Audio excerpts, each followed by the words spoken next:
Dragii mei frați și surori, este bine când alții se roagă pentru tine, căci știți cum spune, asta este vremea lor, mâine este vremea altuia și toate lucrurile au vremea lor în această viață. Este frumos să știi că ai frați și surori care se gândești la tine și se roagă ca Dumnezeu să te binecuvinteze.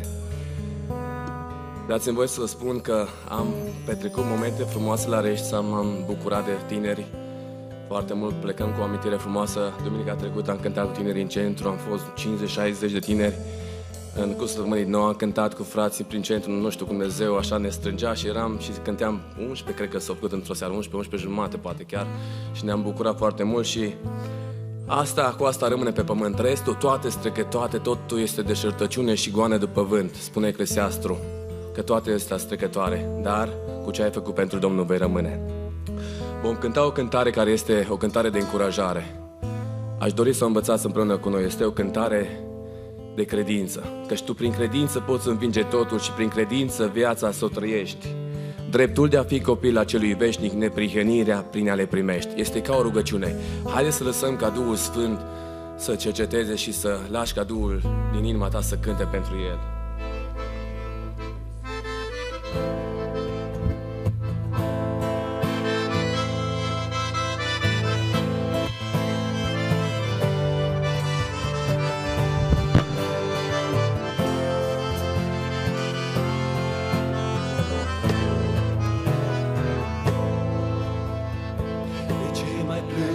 Când sunt aici cu tine, copilul meu, de ce mai lăcrimezi?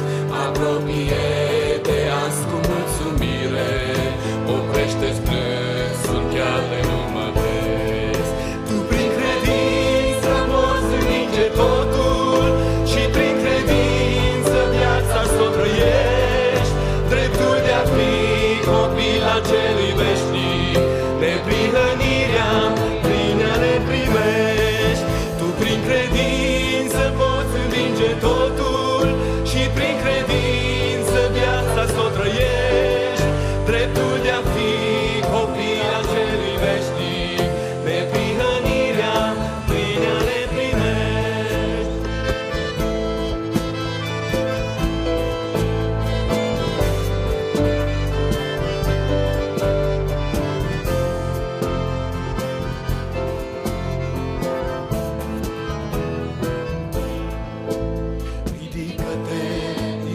Și din cenușă nu te-am chemat ca să fii un învins, nu te-am purtat pe brațe atâta vreme ca să renunți acum la sfârșit. Tu prin credință poți sări lumina, iar dacă jurul tău s-a înoptat, din orice boală poți afla salvarea. Te crezi în Domnul cu adevărat. Prin credință poți sări lumina, chiar dacă în jurul tău s-a înoptat. Din orice boală poți afla salvarea. Te crezi în Domnul cu adevărat.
celui veșnic, neprihănirea prin a le primești.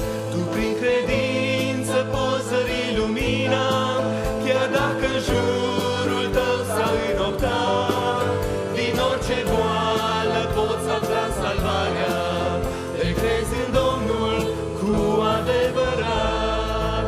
Tu prin credință poți zări lumina, chiar dacă în jurul tău s-a înoptat.